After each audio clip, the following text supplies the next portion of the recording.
लामो समयसम्म सुन्दै जाँदा कतिपय त्रुटिहरू भयो होला भन्ने विचार गरेर सुत महर्षिले भन्नुहुन्छ है सोनका दृश्यहरू एकचोटिमा भागवतको सार संक्षेप बताउँछु। जुन कुरा सुन्नाले बिचमा सुन्दाखेरि कुनै किसिमको त्रुटि भएको रहेछ भने त्यो पूर्णता हुन्छ, पूर्ण प्राप्त हुन्छ, पूर्ण फल दिनेवाला भएको हुनाले यो प्रसङ्ग म बताउँछु। र भन्नुहुन्छ नमो धर्माय महते नम कृष्णाय वेदसे ब्राह्मणे नमस्कृत धर्मान वक्ष सनातनान्।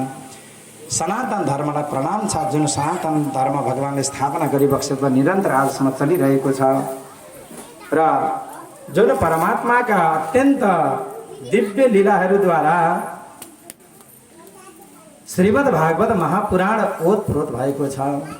परमात्माका लीलाले अद्भुत चरित्रहरूद्वारा अत्यन्त पावन बनेको श्रीमद् भागवत महापुराण, जसमा अत्र संकृतितः साक्षात् सर्व पाप हरो हरिः, जहाँ सर्व पापलाई हरण गर्नेवाला भगवान श्रीहरिका गुणानुवादहरूको गान गरिएको, संकीर्तन गरिएको छ। जो सातोत्पत्ति परमात्मा बक्सिन्छ, जुन परमात्माद्वारा यो चराचर जगतको सृष्टि स्थिति र प्रलय भएको त्यस्ता परमात्माका अत्यन्त उत्कृष्ट लीलाहरूको चर्चा गरिएको छ श्रीमद् भागवत महापुराणमा। त अगाडि भागवतका महात्म्यहरूको चर्चा गरिएको छ, जसमा भक्ति ज्ञान र वैराग्यको निरूपण गरिएको छ। भक्ति ज्ञान र वैराग्यका कष्ट निवारण गर्नका लागि भागवतको विनियोग गरिएको चर्चा अगाडि आएको छ। अब त्यस पछाडि भागवतको पूर्व प्रसङ्गमा मङ्गलाचरणबाट भागवतको आरम्भ गरिएको छ। श्रीमद् भागवत महापुराणमा 18,000 श्लोकहरू छन्, 335 अध्यायहरू छन्, 12वटा स्कन्धहरू छन्। ती 12वटा स्कन्धमा भिन्न भिन्न अध्याय सङ्ख्याको व्यवस्था गरिएको छ। प्रथम स्कन्धमा 19 अध्याय छन्, जसमा सुरुमा मङ्गलाचरणबाट आरम्भ गरिएको छ। व्यास महर्षिले मङ्गलाचरण गर्नुभएको, मङ्गलाचरणबाट आरम्भ भएको श्रीमद् भागवत महापुराण पहिलो अध्यायमा ऋषिहरूले 6वटा प्रश्न गर्नुभएको छ। दोस्रो अध्यायबाट अब प्रश्नको उत्तर दिन सुरु गर्नुभएको छ। तेस्रो अध्यायमा भगवानका अवतारहरूको चर्चा गरिएको छ। अब चौथो अध्यायमा देवर्षि नारद र व्यास महर्षिको संवाद, अब भागवतको रचना गर्ने प्रेरणा नारदजीले गर्नुभएको चर्चा गरिएको छ। चौथो, पाँचौँ र छैठौँ अध्यायमा अब सातौँ अध्यायबाट 15 अध्यायसम्म महाभारतको प्रसङ्ग आएको, जसमा महाभारतको अन्तिम युद्धको समय र राजा परीक्षितको जन्मको पूर्व प्रसङ्ग रूपमा ती आएका छन्। त्यस पछाडि महाभारतको युद्ध सम्पन्न भएर युधिष्ठिर महाराजले राज्य गर्नुभएको र त्यति बेला अभिमन्युकी पत्नी उत्तराका गर्भमा राजा परीक्षित रहनुभएको भगवानले सुदर्शन चक्रद्वारा अश्वत्थामाको ब्रह्मास्त्रबाट रक्षा गर्नुभएको र अब राजा परीक्षितको जन्मको चर्चा भएको छ। युधिष्ठिर महाराजले राज्य प्राप्त गर्नुभएको र धृतराष्ट्र महाराजलाई र गान्धारीलाई विदुरजीले उपदेश गरेर जङ्गलतिर लगेर उद्धार गर्नुभएको प्रसङ्ग आएको छ भने अब अर्जुनजी जब द्वारकाबाट फर्केर आउनुहुन्छ, युधिष्ठिर महाराजलाई भगवान यो धराधाम छोडेर दिव्यधाममा सवारी भइबसेको प्रसङ्ग जब बताउनुहुन्छ, अब पाण्डवहरू पनि महाप्रयाणमा प्रस्थान गर्नुभएको प्रसङ्ग बनाउनु भएको छ। 16औँ अध्यायदेखि 19 अध्यायसम्म राजा परीक्षितले राज्य गर्नुभएको अनि राज्य गर्ने क्रममा राज्य विस्तार गर्दै जाने क्रममा पृथ्वी र धर्मको संवाद, राजा परीक्षितलाई ब्राह्मणका पुत्र समीक ऋषिका पुत्र श्रृङ्गीले श्राप गर्नुभएको, आजको 7औँ दिनमा तक्षक दशरथले मृत्यु हुने श्राप गर्नुभएको, श्राप परेको त्यो श्रापलाई बुझेर गङ्गाजीको तटमा गएर अनसन व्रत धारण गर्नुभएको। त्यहाँ धेरै ऋषि महर्षिहरूका साथसाथै सुखदेव स्वामीको आगमन र सुखदेव स्वामीलाई म्रियमाण पुरुषले के गर्नुपर्दछ भनेर प्रश्न गर्नुभएका प्रसङ्गसम्ममा 19 अध्यायहरू विश्राम हुन्छन्। प्रथम स्कन्ध यी विश्राम हुन्छ। द्वितीय स्कन्धमा 10 अध्याय छन्, जसमा राजाको प्रश्नको उत्तर दिन सुरु गर्नुभएको सुखदेव स्वामीले अनि विराट स्वरूपको चर्चा गरिएको छ। सद्य मुक्ति र कर्म मुक्तको चर्चा आएका छन् र विभिन्न कामना भएका व्यक्तिहरूले कसरी देवताहरूको उपासना गर्ने कुरा तेस्रो अध्यायमा आएको छ। चौथो अध्यायमा सुखदेव स्वामीले मङ्गलाचरण गर्नुभएको छ, गुरुको वन्दना गर्नुभएको छ। 5औँ अध्यायदेखि लिएर 9 अध्यायसम्म देवर्षि नारद र ब्रह्माजीको संवाद, सृष्टिको प्रक्रियाहरूको चर्चा भएको छ र भगवान ब्रह्माजीलाई नारायणले चतुश्लोकी भागवतको उपदेश गर्नुभएको छ 9 अध्यायमा र 10औँ अध्यायमा गएर महापुराणका 10 लक्षणको चर्चा गरेर अनि द्वितीय स्कन्ध पनि विश्राम हुन्छ। तृतीय स्कन्धमा 33 अध्याय छन्।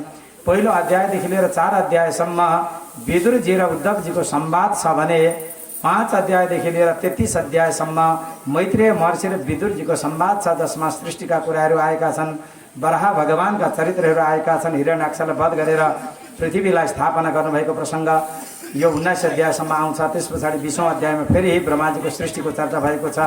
21 देखि लिएर 33 अध्यायसम्म कर्दम प्रजापति र देवहूतिको विवाह, देवहूतिको पुत्र भएर भगवानले कपिल अवतार धारण गरिबक्सेको, पितातिर उपदेश गरेर जङ्गलतिर पठाइबक्सेर अब माताजीलाई निमित्त बनाएर भगवानले सारा सांख्य योगको उपदेश गरेर गरिबक्सेको प्रसङ्ग र माताजी त्यो भक्ति मार्गमा तरलित भएर बग्नु भएको, सिद्धपति हुनुभएको प्रसङ्ग वर्णन भएर त तृतीय स्कन्द पनि विश्राम हुन्छ। चतुर्थ स्कन्दमा 31 अध्याय छन्, जसमा पहिलो अध्यायदेखि लिएर 7 अध्यायसम्म सतीजीका पावन चरित्रहरू वर्णन भएका छन्।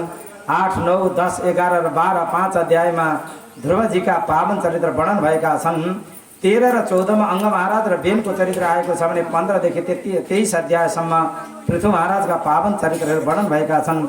24औं अध्यायमा रुद्र गीताको चर्चा गरिएको छ। 25 देखि 29सम्म पुरन्दरको उपाख्यान चर्चा भएको छ भने 30 र 31मा प्रचेताहरूको चरित्र वर्णन भएर चतुर्थ स्कन्द पनि विश्राम हुन्छ। पञ्चम स्कन्दमा 26 अध्याय छन्। पहिलो अध्यायमा प्रियव्रत राजाको चरित्र, दोस्रोमा आग्नेन्द्र महाराजको चरित्र, तेस्रोमा नाभि महाराजको चरित्र आएको छ भने चौथो, पाँचौं र छैटौं अध्यायमा ऋषभदेव भगवानका पावन चरित्र वर्णन भएका छन्। 7 अध्यायदेखि 15 अध्यायसम्म भरतजीका चरित्र, राजर्षि भरत, त्यस पछाडि मृगको जन्म, फेरि जड भरतका चर्चा, रहुगढलाई उपदेश गर्नुभएको चर्चा वर्णन भएको छ भने 13-14मा भवाटवीको वर्णन भएको छ भने 15 अध्यायमा त भरतजीको वंशको वर्णन गरिएको छ। अब 16 देखि 20 अध्यायसम्म सारा भूगोलको वर्णन गरिएको छ। 21 देखि 25सम्म सारा खगोलको वर्णन गरिएको छ र 26 अध्यायमा नरकको वर्णन गरेर पञ्चम स्कन्द पनि विश्राम हुन्छ। षष्ठ स्कन्दमा 19 अध्याय छन्, जसमा पहिलो अध्यायदेखि लिएर 3 अध्यायसम्म अजामिलका प्रसङ्ग आएका छन्। 4, 5, 6 अध्यायमा दक्ष प्रजापतिका चरित्र, उहाँहरूको सन्ततिको वर्णन। 7औं अध्यायमा देवताहरूले विश्वरूपलाई गुरु बनाउनु भएको। 8औं अध्यायमा विश्वरूपद्वारा इन्द्र महाराजले नारायण कवच धारण गर्नुभएको प्रसङ्ग आएको छ। 9 अध्यायमा वृत्रासुरको उत्पत्ति, देवताहरूलाई आक्रमण गर्नुभएको, देवताहरू गएर भगवान नारायणको शरणमा जानुभएको र भगवानको उपदेश अनुसार दधैची महर्षिको शरीरबाट हड्डी निकालेर वज्र बनाएर इन्द्र महाराज अब वृत्रासुरसँग युद्ध गर्नका लागि नर्मदा नदीको तटमा जानुभएको र वृत्रासुरसँग युद्ध भएका कुराहरू 10, 11, 12 र 13मा चर्चा भएका छन्। 13औं अध्यायमा त वृत्रासुरलाई वध गर्दाखेरि ब्रह्मत्यालाई आएको र यसरी ब्रह्मत्याको डरबाट भागेर मान सरोवरमा गएर इन्द्र महाराज रहनु भएको प्रसङ्ग वर्णन भएको छ। र त्यसै गरी अब 14 अध्यायदेखि लिएर 17 अध्यायसम्म वृत्रासुरको पूर्व जन्मको चरित्र, चित्रकेतु महाराजका चरित्र वर्णन भएका छन्। उहाँले भगवान शङ्करषणको उपासना गर्नुभएको, भगवती जगदम्बा पार्वतीको श्रापका कारण वृत्रासुर भएर जन्मिनु भएको प्रसङ्ग वर्णन भएको छ। 18 र 19 अध्यायमा पुंसवन व्रतको विधान, मरुद्गणहरूको उत्पत्ति र मरुद्गणहरूले देवत्व प्राप्त गर्नुभएको चर्चा वर्णन भएर षष्ठ स्कन्द पनि विश्राम हुन्छ। सप्तम स्कन्दमा 15 अध्याय छन्, जसमा पहिलो अध्यायदेखि लिएर 10 अध्यायसम्म महाभागवत प्रहलादजीका चरित्रहरू वर्णन भएका छन्। 11 देखि लिएर 15 अध्यायसम्म कर्म पञ्चाध्यायी भनेर भने, जसमा स्त्री जातिको धर्म, मानव धर्म, वर्णाश्रम धर्म, गृहस्थीको विशेष धर्म, सन्यासको विशेष धर्म र अन्तिममा मोक्ष धर्मको निरूपण गरेर सप्तम स्कन्द पनि विश्राम हुन्छ।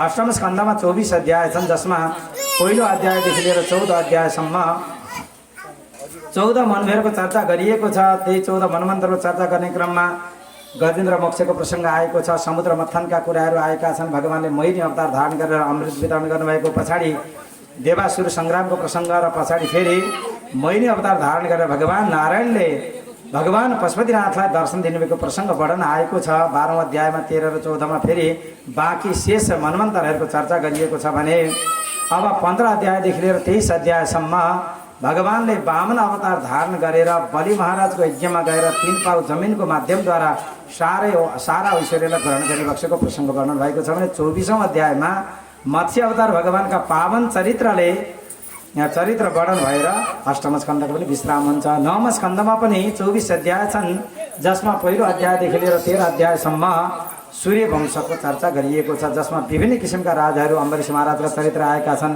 हरिश्चन्द्र महाराजका चरित्र आएका छन्, सगर महाराजका चरित्र आएका छन् र त्यही सूर्य वंशको उत्कर्षता देखाउनको लागि भगवानले मर्यादा पुरुषोत्तम रामचन्द्रको अवतार धारण गरेर पृथ्वीको भार हरण गरिबक्सेको प्रसङ्ग वर्णन भएको छ भने अन्तिममा निमि महाराजको वंश र चरित्रको वर्णन गरिएको छ। 14 अध्यायदेखि लिएर 24 अध्यायसम्म सारा चन्द्रवंशी राजाहरूको चरित्र, पुरुरवाको उत्पत्ति, त्यसै गरी त्यही वंशमा गादी राजाको चरित्र, विश्वामित्रका चरित्रहरू आएका छन्। याति र नहुसका चरित्र, यातिका चरित्र र त्यसै गरी दुष्यन्त महाराजका चरित्र, भरतजीका चरित्र त हुँदै हुँदै त्यही वंशमा विभिन्न किसिमका पाञ्चाल नरेशहरूको वर्णन भएको छ। मगध देशीय राजाहरूको वंश वर्णन गरिएको छ। अन्तिममा यदु वंशको चर्चा गरेर यदु वंशमा परमात्माले वसुदेवको पुत्र भएर कृष्णको रूपमा अवतार धारण गरिबक्सेको प्रसङ्ग वर्णन भएर 24 अध्यायमा 9औं स्कन्द पनि विश्राम हुन्छ। 10औं स्कन्दमा 90 अध्याय छन्। 49 अध्यायसम्म पूर्वार्ध, 50 देखि 90 सम्म उत्तरार्ध भनेर चर्चा गरिएको छ। पहिलो अध्यायदेखि लिएर 3 अध्यायसम्म भगवानको जन्मको प्रसङ्ग आएको छ। अनि 4औं अध्यायमा कंस महाराजले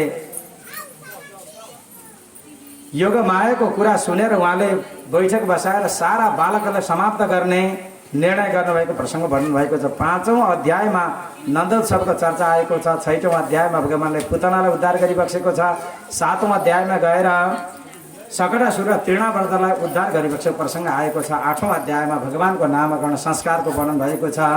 9 देखि 11 अध्यायसम्म यमलार्जुनलाई भगवानले उद्धार गरिबक्सेको प्रसङ्ग आएको छ भने 12औं अध्यायमा अघासुरलाई परमात्माले उद्धार गरिबक्सेको प्रसङ्ग आएको छ। 13-14मा भगवानको लीलाको दर्शन गरेर ब्रह्माजीले वत्स हरण गर्नुभएको र ब्रह्मस्तुतिको चर्चा भएको छ। 15 र 16मा भगवानले यसरी बलरामजीका उत्कर्ष देखाउनु भएको र कालीलाई दमन गर्नुभएको प्रसङ्ग आएको छ। 17 अध्यायमा भगवानले दावानल पान गरिबक्सेको वर्णन भएको छ। 18 अध्यायमा प्रलम्बासुरलाई भगवानले उद्धार गरेको प्रसङ्ग आएको छ भने 19 अध्यायमा मुन्जा टबी नाम गरेको जङ्गलमा जाँदा दावानललाई भगवानले पान गरिबक्सेको प्रसङ्ग वर्णन भएको छ भने 20 अध्यायमा वृन्दावनको चर्चा गर्दै वर्षा ऋतुको चर्चा गरिएको छ।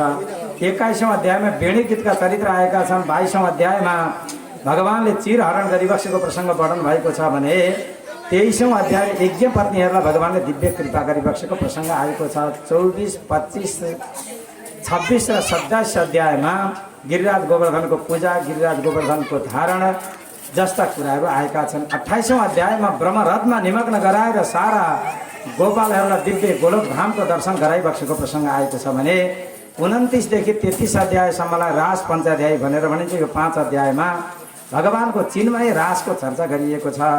अब 34 अध्यायमा गएर भगवानले सुदर्शन र शङ्खचूडको उद्धार गरिबक्सेको प्रसङ्ग, 35 अध्यायमा युगल गीतको चरित्र आएको छ। अब 36 देखि 44 अध्यायसम्म भगवान अब अक्रूरको निमन्त्रणालाई, कंसको निमन्त्रणा स्वीकार गरेर भगवान अब मथुरातिर सवारी हुने क्रममा विविध चरित्र गर्दै रजकलाई उद्धार गर्दै, त्यसै गरी दर्जीलाई कृपा गरेर, सुदामा मालीलाई कृपा गर्दै, शैरेन्द्रलाई कृपा गरेर धनुषभङ्ग गरी बक्सेका प्रसङ्ग र कुबलाई पीडलाई वध गरेर चाँडो मुष्टिक सल तोसल आदिलाई समाप्त गरेर कंसलाई उद्धार गरिबक्सेको प्रसङ्ग वर्णन भएको छ भने 45 अध्यायमा भगवानको व्रतबन्ध भएर उज्जैनमा गएर सान्दीपिनी गुरु कहाँ गएर गुरुकुलमा बसेर भगवानले 64 दिनमा 64 कला विद्या अध्ययन गरेर गुरुका मृत पुत्रलाई गुरु दक्षिणाको रूपमा समर्पण गरेर भगवान फर्किबक्सेको प्रसङ्ग वर्णन भएको छ। अब 46 र 47मा भ्रमर गीतका चरित्रहरू, उद्धवजी सन्देश लिएर जानुभएको, वृन्दावनमा गोपीहरूलाई सन्देश दिनुभएको र गोपीहरूको भगवत प्रेम बुझेर उद्धवजीले त्यो भगवत प्रेमको रहस्य बुझ्नु भएको प्रसङ्ग वर्णन भएको छ भने 48 अध्यायमा भगवान कुब्जाका हुँदै भगवान अक्रूरजीकामा गइबक्सेको छ। अक्रूरजीलाई म हस्तिनापुरमा पठाइबक्सेको छ। 49 अध्यायमा हस्तिनापुरको सारा खबर बुझेर आएर भगवानलाई निवेदन गर्नुभएको प्रसङ्ग साथमा 10औं स्कन्दको पूर्वार्धको विश्राम हुन्छ 49 अध्यायमा। अब 50औं अध्यायमा जरासन्धको प्रसङ्ग, 51 अध्यायमा कालेबेनको प्रसङ्ग र मुचकुन्द महाराजले भगवानको स्तुति गर्नुभएको प्रसङ्ग वर्णन भएको छ। 52, 53 र 54 अध्यायमा भगवानले रुक्मिणी महाराजले हरण गरेर विवाह गर्नुभएको प्रसङ्ग। 55 अध्यायमा भगवानको पुत्र प्रद्युम्नलाई शम्बरासुरले हरण गरेर समुद्रमा फाल्नु भएका यी प्रसङ्गहरू आएका छन् र रतिका साथमा भगवानको विवाह भएको प्रसङ्ग। अब 56 अध्यायदेखि 59 अध्यायसम्म सेमन्तक मणिको उपाख्यान, जाम्बवती, सत्यभामा लगायत अष्टमैश्वरका साथमा विवाह भएको, भौमासुरले बन्दी बनाएका 16,108 कन्याका साथमा भौमासुरलाई उद्धार गरेर परमात्माले विवाह गरिबक्सेको प्रसङ्ग।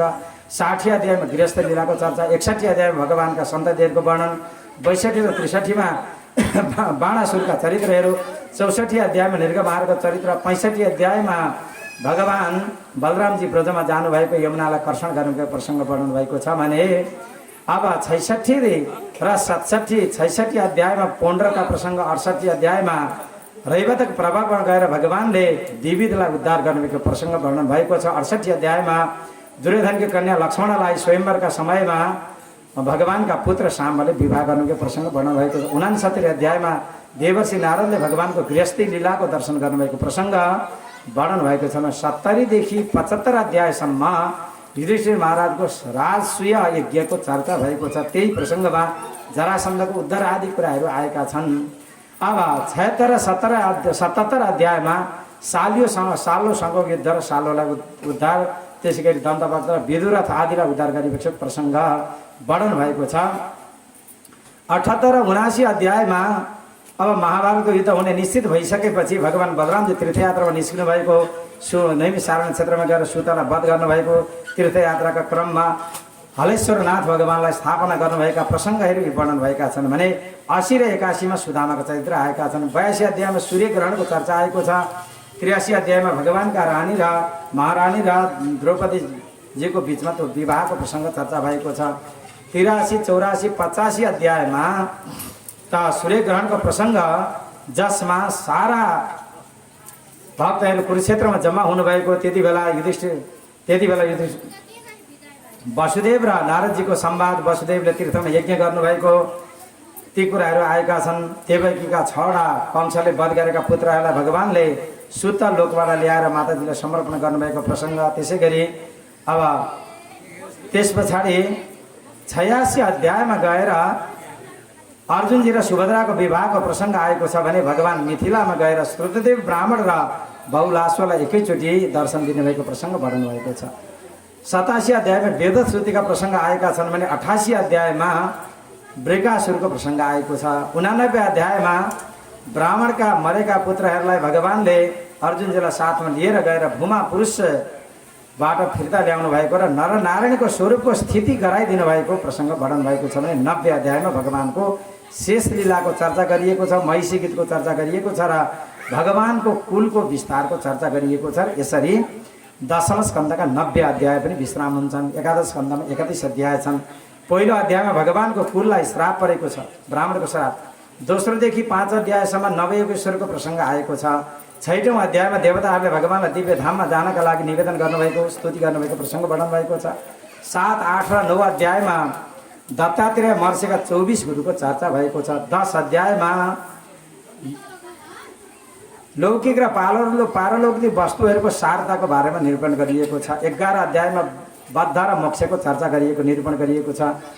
12औं अध्यायमा गएर सत्सङ्गको महिमा, 13औं अध्यायमा हंस गीताको चर्चा, 14औं अध्यायमा भक्तिको महिमा वर्णन गरिएको छ। 15औं अध्यायमा गएर 18 प्रकारका सिद्धिहरूको चर्चा गरिएको छ।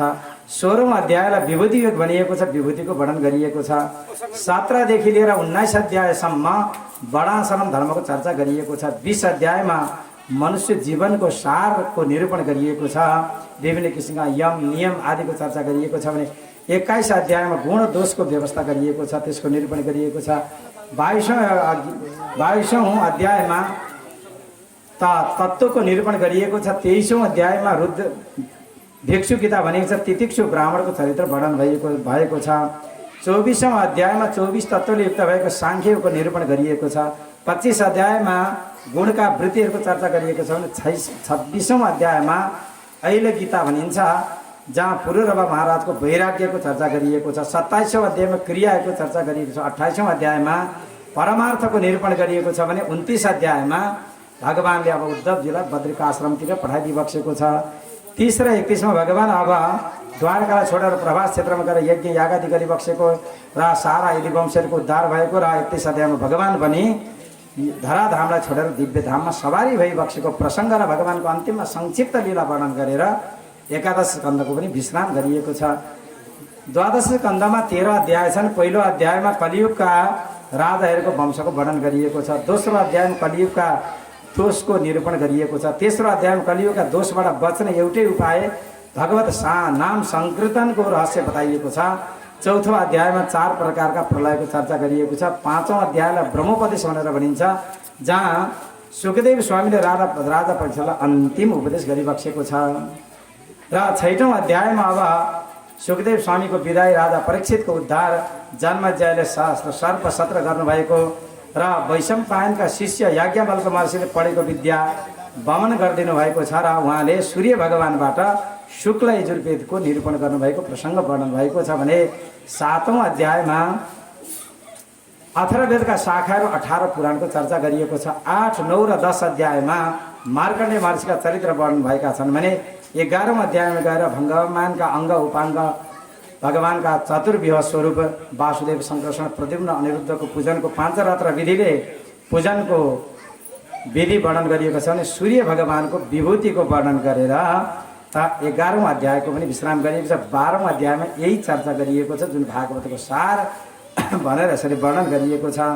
र जसले यसरी भागवत आदि श्रवण गरेपछि भगवानका नामलाई आफ्नो सहारा बनाउनु पर्छ भन्नुहुन्छ।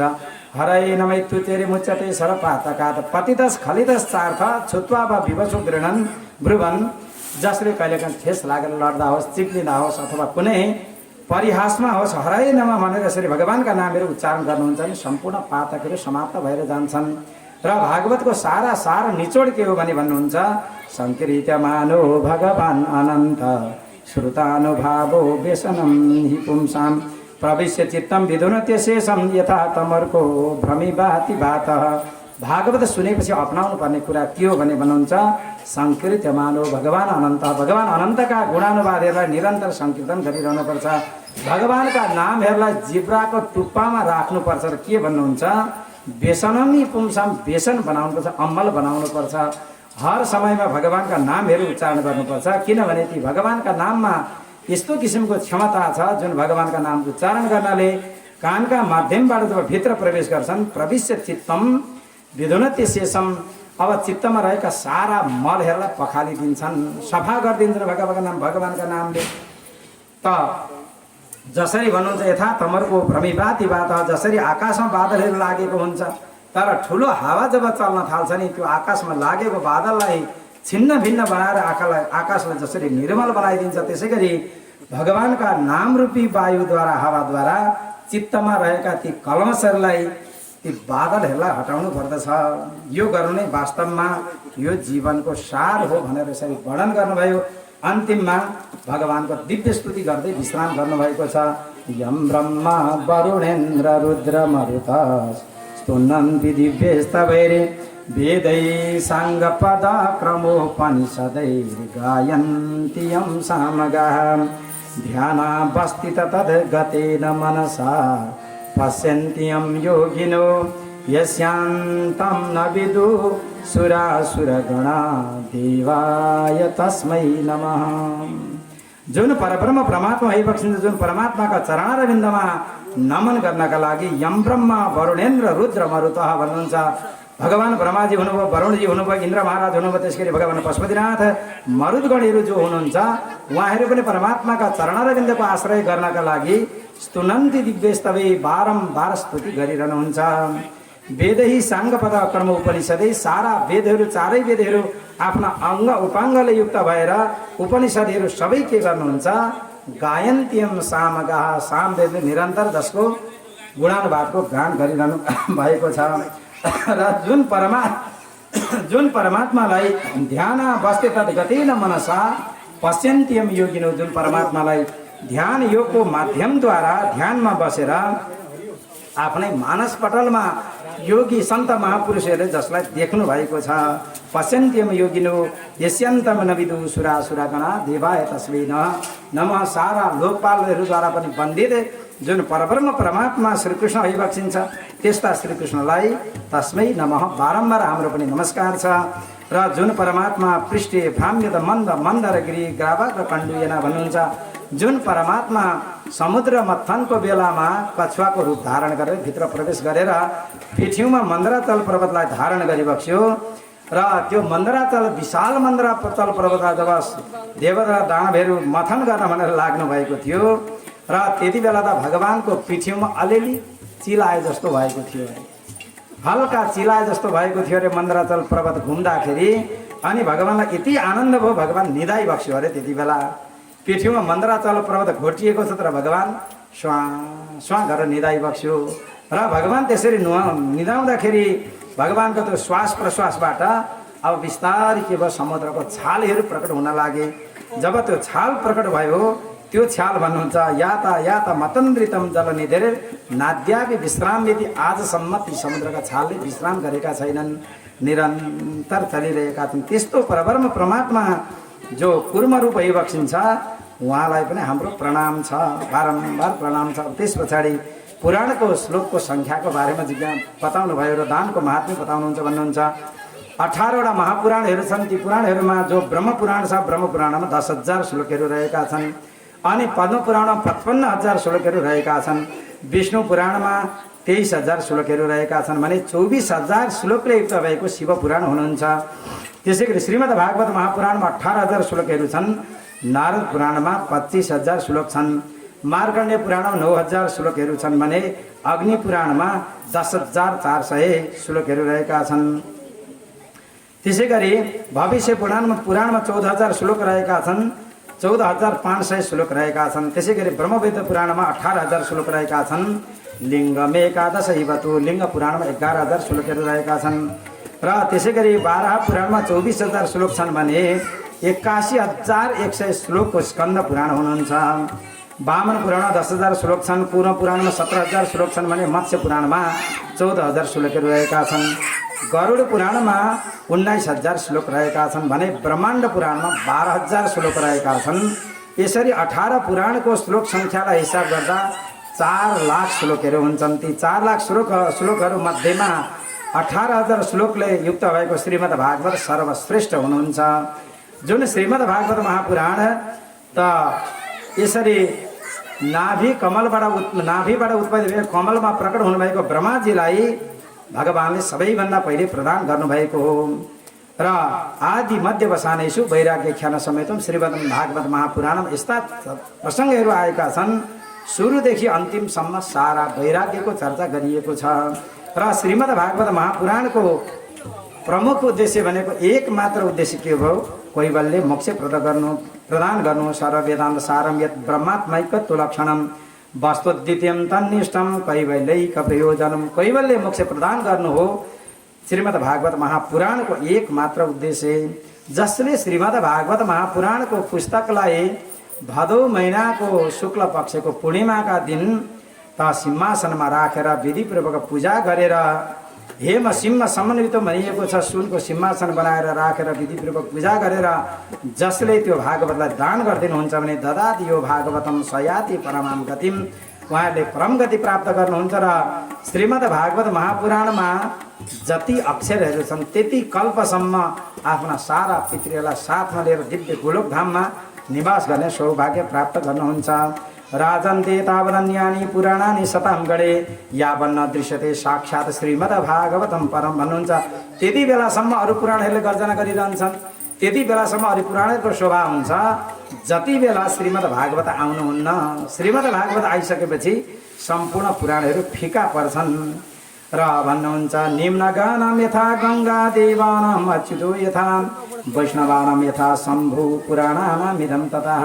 जसरी नदीहरूमा गङ्गा ज्यादै पावन हुनुहुन्छ, देवताहरूमा भगवान अच्युत जसरी श्रेष्ठ भइबक्सिन्छ, वैष्णवानां यथा शम्भु वैष्णवहरूमा जसरी योगेश्वर भगवान सर्वश्रेष्ठ भइबक्सिन्छ, पुराणानाम् इदं तथा पुराणहरूमा सर्वश्रेष्ठ श्रीमद् भागवत हुनुहुन्छ। क्षेत्रहरूमा काशीपुरी सर्वश्रेष्ठ भए जस्तै पुराणहरूमा श्रीमद् भागवत हुनुहुन्छ। किनभने भन्नुहुन्छ श्रीमद् भागवतम पुराणममलम् यद् वैष्णवानां प्रियं यस्मिन् पारमहंसमेकममलं ज्ञानं परं गीयते तत्र ज्ञानविरागभक्तिसहितं नैष्कर्म्यमाविष्कृतं तच्छृणन् विपठन् विचारणपरो भक्त्या विमुच्य नरः। श्रीमद् भागवतम पुराण ममलम अमल पुराण हुनुहुन्छ। कुनै किसिमको राग द्वेष दोष नभएको पुराण हुनुहुन्छ। यद् वैष्णवानां प्रियम जो वैष्णव भक्तहरू जो हुनुहुन्छ भगवानका महाभागवतहरू हुनुहुन्छ उहाँहरूको लागि ज्यादै प्रिय हुनुहुन्छ। र जसमा परमहंस संहिता जसलाई भनिन्छ, जसमा परमहंस चरित्रहरू अमल चरित्रहरू वर्णन भएका छन्। परम ज्ञानको निरूपण गरिएको छ, परम ज्ञानको गान गरिएको छ, जसमा ज्ञान वैराग्य र भक्तिले सहित भएको निष्काम कर्मको निरूपण गरिएको छ, जसलाई सुन्नाले मात्रै, जसलाई पढ्नाले मात्रै अथवा विचार मात्रै गर्नाले पनि भक्तहरू मोक्ष भएर जानुहुन्छ। र यस्तो किसिमको श्रीमद् भागवत महापुराण हुनुहुन्छ, जुन पुराणलाई सबैभन्दा पहिले नारायणले ब्रह्माजीलाई दिनुभयो, ब्रह्माजीले नारदजीलाई दिनुभयो र त्यो ज्ञानको दीपक त्यो पुराण नारदजीलाई दिनुभयो। नारदजीले व्यास महर्षिमा समर्पण गर्नुभयो र व्यास महर्षिले त्यसलाई व्याख्या गरेर 18,000 श्लोकले युक्त भएको श्रीमद् भागवत शुकदेवलाई दिनुभयो। शुकदेवले परीक्षितलाई दिनुभयो। योगीन्द्राय तदात्मनाथ भगवतद्राताय कारुण्यत तत्शुद्धम विमलम विशोकमृतम सत्यम परम धीमहि। जो अत्यंत शुद्ध विमल सारा रोग शोक पाप आदिलाई नाश गर्ने अमृत समान जो श्रीमद् भागवत महापुराण हुनुहुन्छ र जसका अधिष्ठाता देवता जो सत्य परम सत्य स्वरूप परमात्मा है बक्षिन्छ। सत्यम परम धीमहि। श्रीमद् भागवत महापुराणको सुरुवात पनि मङ्गल चरणमा सत्यम परम धीमहिबाट सुरुवात भयो र भागवतको विश्राम पनि सत्यम परम धीमहिबाट भएको छ। र भन्नुहुन्छ नमस्तस्मै भगवते व्यासाय वासुदेवाय साक्षिणे। हे भगवान वासुदेव भगवानलाई बारम्बार प्रणाम गरिएको छ। यैदम कृपया तस्मै व्यास चक्षे मुमुक्षुवे। र जुन व्यास जे हुनुहुन्छ उहाँलाई पनि प्रणाम छ। त्यसै गरी व्यासका पुत्र योगीन्द्राय नमस्तस्मै। योगीहरूमा अत्यन्त श्रेष्ठ सुखदेव स्वामीलाई पनि बारम्बार प्रणाम छ। सुकाय ब्रह्मरूपले जो ब्रह्मस्वरूप हुनुहुन्छ र जसले संसार रूपी सर्पबाट दग्ध भएका सारा मनुष्यहरूलाई उद्धार गर्नका निमित्त यसरी सुखदेव स्वामीले राजा परीक्षितलाई निमित्त बनाएर सारा यो भागवतको निरूपण गरिदिनु भयो। त्यस्ता व्यासका पुत्र सुखदेव स्वामी योगीहरूमा बडा श्रेष्ठ भइबक्छ योगीन्द्राय।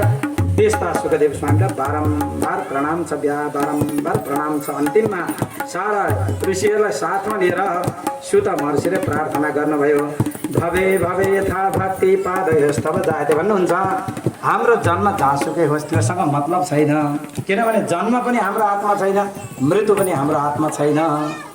तसर्थ भन्नुहुन्छ जन्म जहाँसुकै होस् प्रभु त्योसँग हामी जन्म नहोस् भनेर माग्न पनि सक्दैनौँ, जन्म होस् भनेर माग्न पनि सक्दैनौँ। त्यो सबै कुरा परमात्माको हातमा छ प्रभु, जहाँसुकै जन्म होस्। तर भक्तहरू माग्नुहुन्छ पादयोस्तव जायते, हजुरका चरणार बिन्दको भक्ति प्राप्त होस्। जतिसुकै जन्म भए पनि हजुरका चरणार बिन्दको भक्ति प्राप्त भयो भने हे प्रभु यो हाम्रो इच्छालाई हजुरले पुरा गरिबक्स्योस्।